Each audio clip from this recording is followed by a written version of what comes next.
Dear students, once we had the idea of what numericals of de Broglie looks like, let us have a slight pinch and understand what is the depth of this entire concept. First question.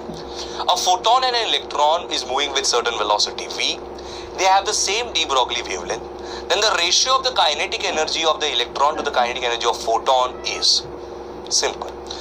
Before I understand the sum, a formula already clicked in my mind. There is a kinetic energy, there is a wavelength involved, and there is some velocity involved. So what obvious? In my concept, E of electron is what? Half mv square. There's kinetic energy, that is half mv into v, that is half into hc by lambda. Oh no, it's just h by lambda into v. Okay, why? Because lambda is h by v, de Broglie wavelength, and mv is equal to h by lambda, as simple as possible. And energy of the photon, if you ask me, that is h nu, that is equal to hc by lambda. Okay, so if I just take the ratio of electron energy and photon energy, what I will get is somewhat like this. You cancel the terms, what you get is half E by C. As simple as that. I simply have to compare the velocities. Okay, so the option is what? Obvious or D? Simple enough. Next, if m is the mass of electron and c the speed of light, then the ratio of the wavelength of photon of energy E to that of the electron of same energy is same. So if energy is same, if they are asking the de Broglie idea, so E is equal to h nu, that is equal to hc by lambda of photon. Okay, fine. So lambda of photon is hc by E. For the electron, h and lambda and E and all these things are related. Lambda is equal to h upon root of 2me. That is de Broglie wavelength.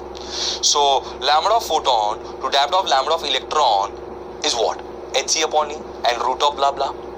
What you have to do is take c out, cancel h, take E inside, and what you will get is under root of 2m upon E. So but obviously the option has to be Bombay. Simple. Basically in MCQs you must understand what is given and what is asked in the option. Bring those terms, bring those formulas, and you will get the answer.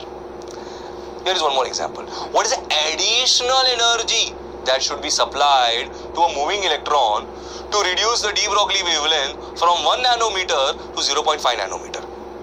Additional energy, not the final energy. So let's understand. Lambda is basically h upon root of 2me.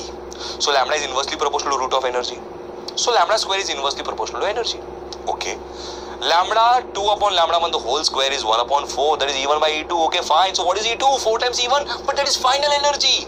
That is not the difference. There is not the additional energy. So how much energy is required to make it 4 times E1? 3 times E1. So here is the place where student make mistake. So the answer has to be C and not Delhi. Beautiful question. Well, the following particles are moving with the same velocity. Okay, fine, V is same. Then the maximum wavelength will be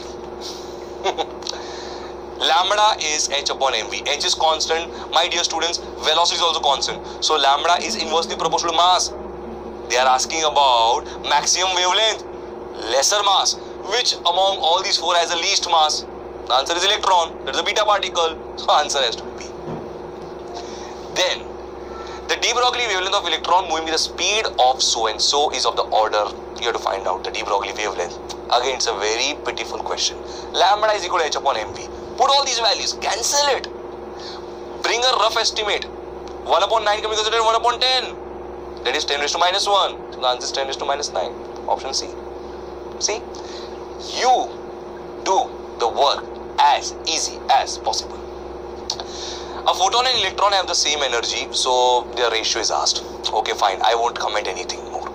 Energy is h nu hc by lambda, and lambda of photon is hc upon E. Lambda of electron is by our de Broglie wavelength formula. You take the ratio, you cancel the terms. Once you cancel the term, you take the terms inside, and what you get is somewhat like this. It is inversely proportional to root of E. Option A. Last question. Which one of the following graph represent the variation of momentum of a particle with the wavelength? P and H. My dear students, lambda is equal to what? H upon P. H is constant. Lambda is inversely proportional to P, or P is inversely proportional to lambda. So the answer has to be a rectangular hyperbola. So the option is nothing but C. Thank you.